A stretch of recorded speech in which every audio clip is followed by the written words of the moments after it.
Diamond Education Hub presents.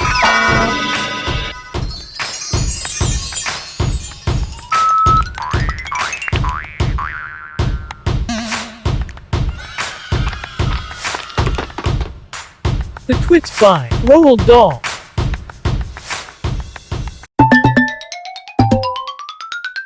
Good morning, class. We are going to start reading Roald Dahl's The Twits. Anisha, can you start reading, please? What a lot of hairy-faced men there are around nowadays.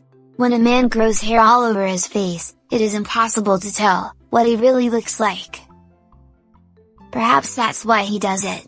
He'd rather you didn't know. Then there's the problem of washing. When the very hairy ones wash their faces, it must be as big a job as when you and I wash the hair on our heads. So what I want to know is this. How often do all these hairy-faced men wash their faces? Is it only once a week, like us on Sunday nights? And do they shampoo it? Do they use a hairdryer? Do they rub in hair tonic? Is it to stop their faces from going bald? Do they go to a barber to have their hairy faces cut and trimmed, or do they do it themselves, in front of the bathroom mirror, with nail scissors? I don't know. But next time you see a man with a hairy face, which will probably be as soon as you step out on the street, maybe you will look at him more closely, and start wondering about some of these things. Mr. Twit was one of these very hairy-faced men. The whole of his face except for his forehead, his eyes and his nose was covered with thick hair. The stuff even sprouted in revolting tufts, out of his nostrils and ear holes. Mr. Twit felt that his hairiness made him look terrifically wise and grand. But in truth he was neither of these things. Mr. Twit was a twit. He was born a twit.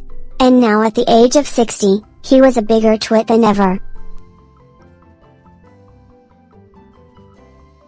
The hair on Mr. Twit's face didn't grow smooth and matted as it does on most hairy-faced men. It grew in spikes that stuck out straight like the bristles of a nail brush. And how often did Mr. Twit wash this bristly nail brush face of his? The answer is never, not even on Sundays. He hadn't washed it for years. As you know, an ordinary unhairy face like yours or mine, simply gets a bit smudgy if it is not washed often enough, and there's nothing so awful about that. But a hairy face is a very different matter. Things cling to hairs, especially food.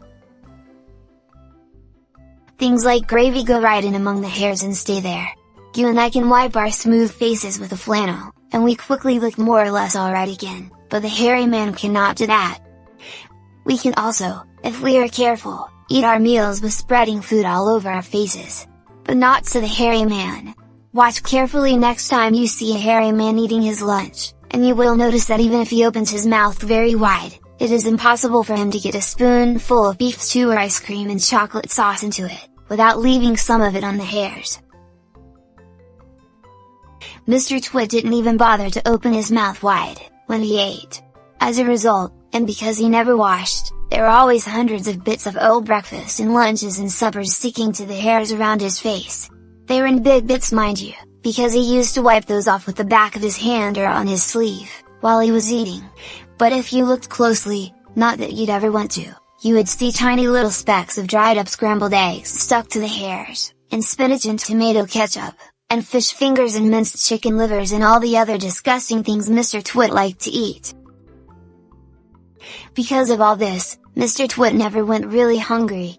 By sticking out his tongue and curling it sideways to explore the hairy jungle around his mouth, he was always able to find a tasty morsel here and there to nibble on.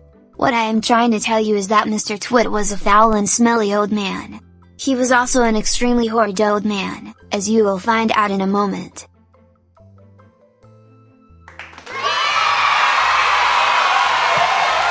Now go over to your class folder, and complete your task.